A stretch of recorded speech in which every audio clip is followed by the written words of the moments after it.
pertemuan hari ini saya akan menjelaskan mengenai struktur dan format surat bisnis. Tapi sebelumnya, mari kita berdoa terlebih dahulu menurut kepercayaan masing-masing. Berdoa dimulai. Berdoa selesai. Oke, langsung saja ke materi mengenai surat bisnis. Di sini ada yang tahu surat bisnis itu apa?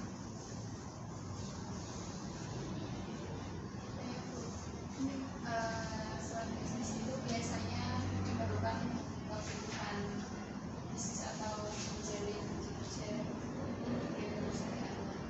Iya, benar. Jadi surat bisnis itu bisa disebut juga dengan surat niaga dan biasanya digunakan oleh suatu organisasi untuk menyelenggarakan suatu kegiatan usaha bisnis. Nah, surat bisnis itu sendiri terdapat beberapa macam ya. Salah satunya itu ada surat pemesanan, surat permintaan informasi, surat penawaran, dan yang lainnya.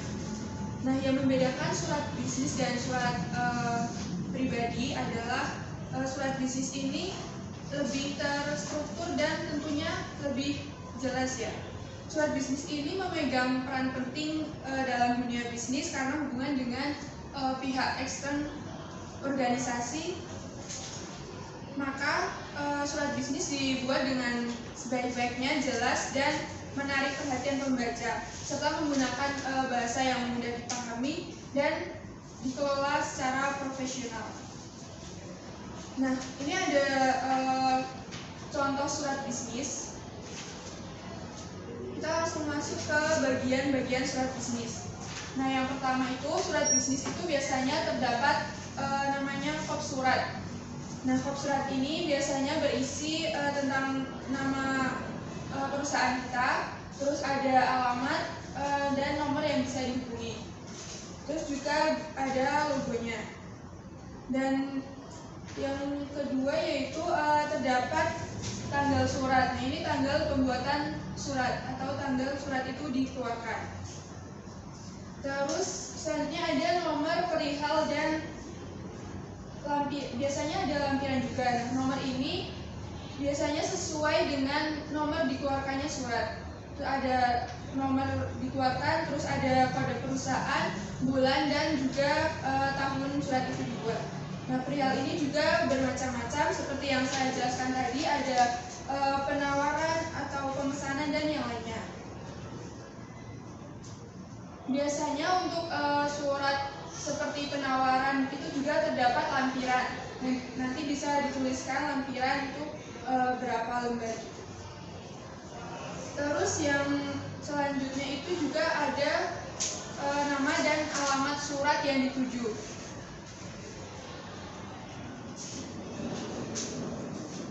Nama dan alamat yang dituju itu ditulis dengan gelar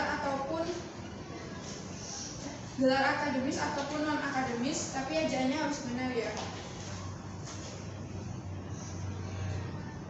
Selanjutnya ada salam pembuka, biasanya bisa dengan hormat, salam sejahtera atau yang lainnya. Terus isi surat. Nah, isi surat ini dibagi menjadi 3, yaitu paragraf pembuka, isi, dan penutup.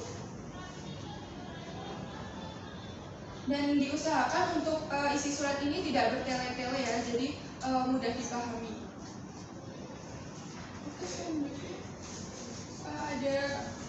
Ada salam penutup yang disertai juga dengan tanda tangan dari pembuat surat. Terus yang terakhir ada inisial. Nah, inisial ini ini kan ada AH atau NP. AH atau NP ini biasanya direkturnya dan NP-nya ini adalah penulisnya.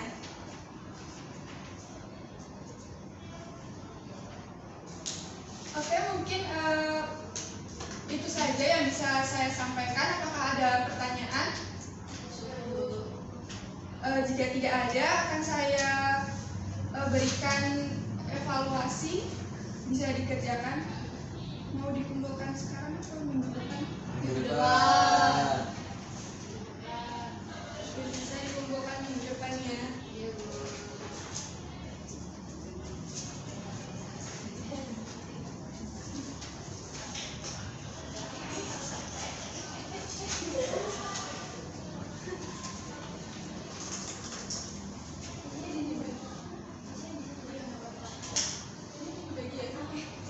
Itu sama.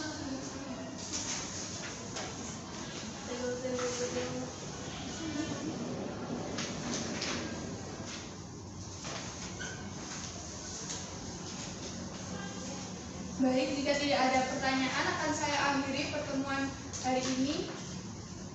Kurang lebihnya mohon maaf. Wassalamualaikum warahmatullahi wabarakatuh. Waalaikumsalam warahmatullahi wabarakatuh.